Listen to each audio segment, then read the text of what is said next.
ஸ்டாலினை காட்டிக் கொடுத்த டிஜிட்டல் எவிடன்ஸ் 50% தகுதி நீக்கம் செய்யப்படுவது உறுதி.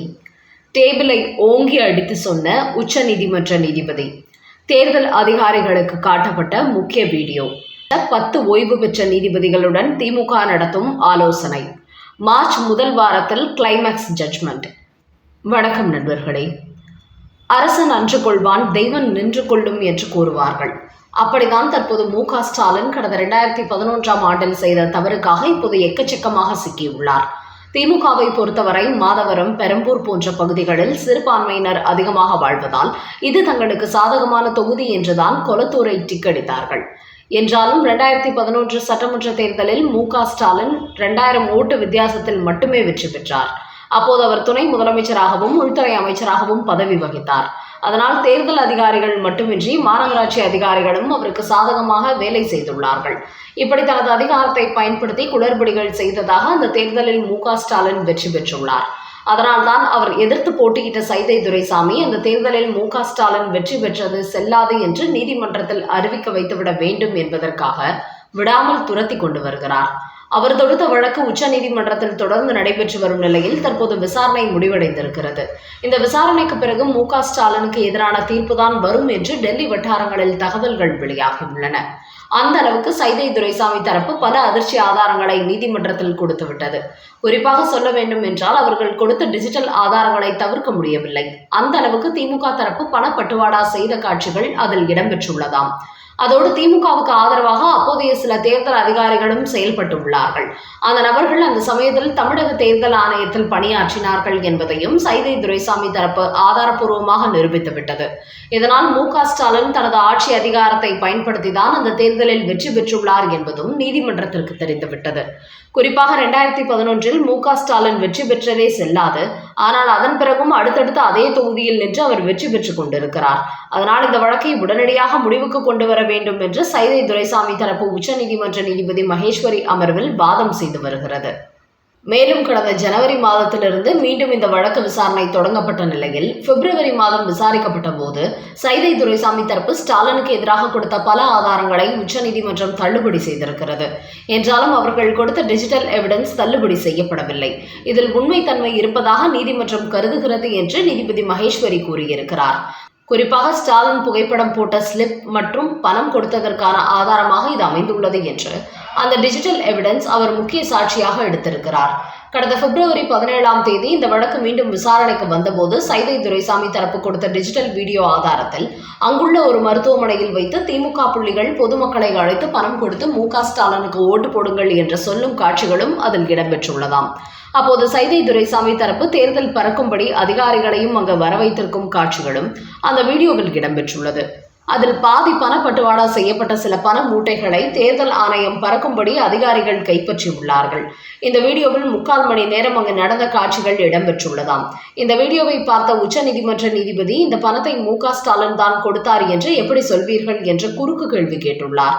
அதற்கு சைதை துரைசாமி வழக்கறிஞர், அங்கு பணம் கொடுத்தவர்கள் சட்டை பாக்கெட்டில் திமுகவின் ஸ்டிக்கர் தான் ஒட்டியுள்ளார்கள், திமுகவின் கரை வேஷ்டி தான் கட்டியுள்ளார்கள். இப்படி இந்த வழக்கில் இதுவரை ஸ்டாலினுக்கு எதிரான பல சாட்சிகள் ஏற்றுக்கொள்ளப்படாத நிலையில் இந்த டிஜிட்டல் வீடியோ எவிடன்ஸ் முக்கியத்துவம் வாய்ந்ததாக ஏற்றுக்கொள்ளப்பட்டுள்ளது.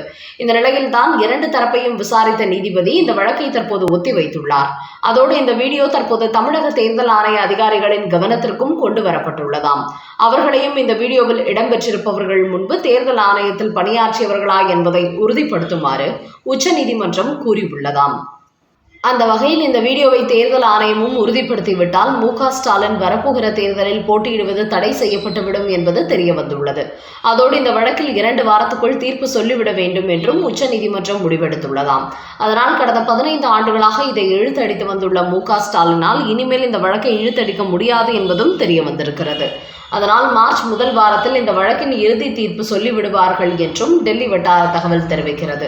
என்றாலும் திமுகவின் வழக்கறிஞர் கபில் சிபல் மு.க. ஸ்டாலின் ஓட்டுக்கு பணம் கொடுத்ததாக முழுமையாக நிரூபிக்கப்படவில்லை, இது எல்லாமே ஜோடிக்கப்பட்டதாக உள்ளது என்று தொடர்ந்து நீதிமன்றத்தில் வாதாடி கொண்டே வருகிறாராம்.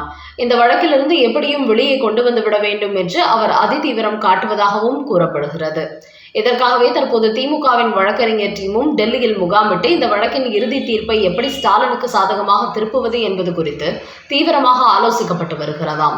என்றாலும் இந்த வழக்கின் இறுதி தீர்ப்பாக ஸ்டாலின் ஓட்டுக்கு பணம் கொடுத்திருப்பது நீதிமன்றத்தால் உறுதிப்படுத்தப்பட்டால் 6 ஆண்டுகளுக்கு அவர் தேர்தலில் போட்டியிட முடியாது. அதோடு சிறை தண்டனை அனுபவிக்கவும் வாய்ப்பு இருக்கிறது. அதனால் மார்ச் முதல் வாரத்தில் ஸ்டாலின் தகுதி நீக்கம் செய்யப்படுகிறாரா, இல்லை அவருக்கு சாதகமாக தீர்ப்பு வரப்போகிறதா என்பது தெரிந்துவிடும்.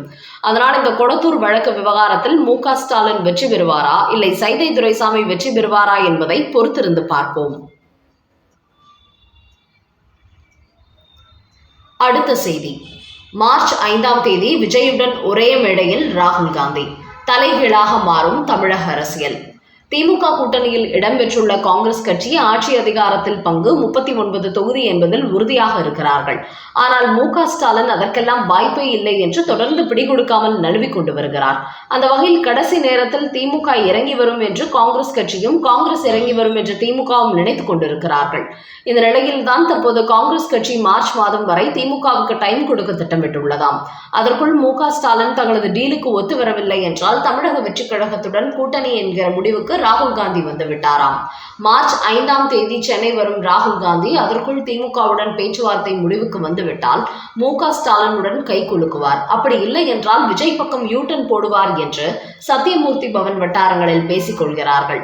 அதோடு மார்ச் 5ஆம் தேதி சென்னை புறநகரில் காங்கிரஸ் கட்சி தனிப்பட்ட முறையில் ஒரு பிரம்மாண்ட பேரணி நடத்தப் போகிறது.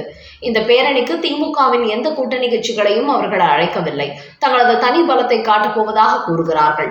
அதனால் மார்ச் 3ஆம் தேதி வரை பார்த்துவிட்டு திமுக தரப்பு கிரீன் சிக்னல் கொடுக்கவில்லை என்றால் 5ஆம் தேதி வரும்போது விஜயுடன் டீல் போட போகிறாராம் ராகுல் காந்தி.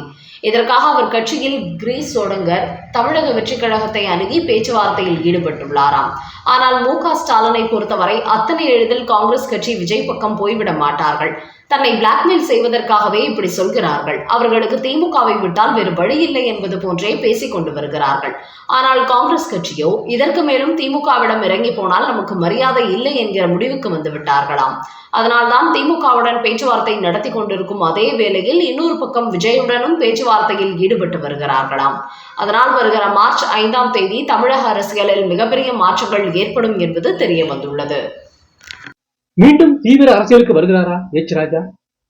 கடந்த ஜனவரி 30ஆம் தேதி உடல்நலக்குறைவு ஏற்பட்டு அப்பல்லோ மருத்துவமனையில் சிகிச்சைக்கு அனுமதிக்கப்பட்டார் பாஜகவின் மூத்த தலைவர் எச் ராஜா. இந்நிலையில் கடந்த 3 வாரங்களாக சிகிச்சை பெற்று வந்த அவர் தற்போது பூரண உடல்நலம் பெற்று வீடு திரும்பியுள்ளார்.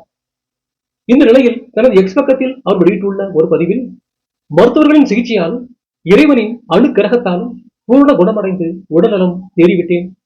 மருத்துவர்கள் 4 வாரங்கள் ஓய்வில் இருக்குமாறு கூறியுள்ளார்கள். அதையடுத்து மீண்டும் எனது அரசியல் பயணம் தொடரும் என்பது போன்று எச் ராஜா தெரிவித்திருக்கிறார். ஆனால் அவர் இப்படி ஒரு பதிவு போட்டதை அடுத்து, நீங்கள் உடல்நலம் பெற்று வீடு திரும்பியது சந்தோஷமான விஷயம் என்றாலும் அதிகப்படியாக ஓய்வெடுங்கள். பாஜகவுக்கு உங்களது அரசியல் பணி தேவை என்றாலும் கூட இனிமேல் அரசியலுக்கான நேரத்தை குறைத்துக் கொண்டு குடும்பத்துடன் அதிக நேரத்தை செலவிடுங்கள். நிம்மதியாக சந்தோஷமாக வாழுங்கள் என்று பாஜகவினர் பலரும் அவருக்கு கோரிக்கை வைத்து வருகிறார்கள். அதோடு எச் ராஜாவின் குடும்பத்தினரும் தீவிர அரசியலில் ஈடுபட வேண்டாம், அவ்வப்போது மட்டும் அரசியல் நிகழ்ச்சிகளில் பங்கேற்குமாறு அவருக்கு அறிவித்து வருகிறார்களாம்.